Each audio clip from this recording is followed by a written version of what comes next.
এই দোয়াটা শিখে নেন, ইনশাআল্লাহ আপনার জীবনের সমস্ত সংকট কেটে যাবে।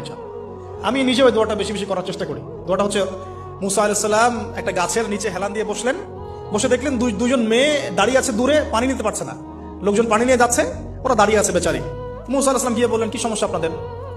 এটা নিয়ে আপনারা আবার মেয়েদের সাথে কথা বলার চেষ্টা করেন, ঠিক আছে? তো মাহারাম গায়রা মাহারাম মেনে চলে।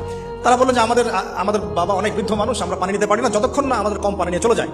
মুসা আলাইহিস সালাম, বললাম না ফিজিক্যালি খুব স্ট্রং ছিলেন, থাকে না বডি বিল্ডার, সামনে গিয়ে কথা বলে সরো পানি দিতে দাও, তখন মানুষ একটু মূল্যায়ন করে না। তো মুসা আলাইহিস সালাম এভাবে পানি নিয়ে দিলেন এবং বাছুরদেরকে পানি পান করালেন, করিয়ে গাছের নিচে এসে বসে আছেন। বসে বসে তিনি দোয়া করছেন, এই যে দোয়াটা তিনি দোয়া করছেন, রব্বি, একটা নেক কাজ করলেন না, মানুষের উপকার করলেন, নেক কাজ করে এসে গাছের নিচে বসে দোয়া করছে, আল্লাহ এখানে তো আমার খাবার পানি বাসস্থান কিছুই নাই, আমি কি করব? রব্বি ইন্নী লিমা আনজালতা ইলাইয়া মিন খায়রিন ফাকির, রব্বি ইন্নী লিমা আনজালতা ইলাইয়া মিন খায়রিন ফাকির।